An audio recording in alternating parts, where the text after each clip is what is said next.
Hello everyone. तो कल सुबह में खेसारी लाल यादव जी का एक बहुत ही बेहतरीन पारंपरिक गीत को रिलीज़ किया जा रहा है, जिस गाने को लिखे हैं अरविंद तिवारी जी और इसमें म्यूजिक है आर्या शर्मा जी का।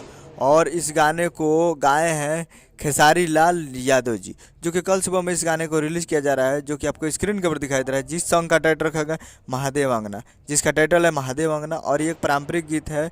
पारंपरिक गीत मतलब वो हमारे घरों में जो हमारे माँ बहन जो गाती है वही सेम टू सेम पारंपरिक गीत ये आ सकता है। तो कल सुबह में ये गाने को सुनने के लिए तैयार रहिएगा, जो कि फुल वीडियो सॉन्ग में कल सुबह में रिलीज़ किया जा रहा है। Video song release in on 17 नवंबर 2023 को सुबह 6 AM पे, यानी कल 17 तारीख को सुबह 6 बजे ये फुल वीडियो सॉन्ग को रिलीज़ किया जा रहा है। तो कल 17 तारीख को सुबह 6 बजे तैयार रहिएगा Khesari music world present Bhojpuri YouTube channel पे।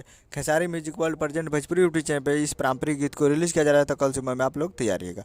उम्मीद करो कि वीडियो अच्छा लगा तो चैनल को सब्सक्राइब बेल आइकन प्रेस करें, कैसे खेसारी लाल यादव जी का लेटेस्ट न्यूज़ आता है। वीडियो अच्छा लगा तो वीडियो को एक लाइक कीजिए और चैनल को सब्सक्राइब कीजिए। मिलते हैं अगले वीडियो में, तब तक के लिए जय हिंद जय भोजपुरी।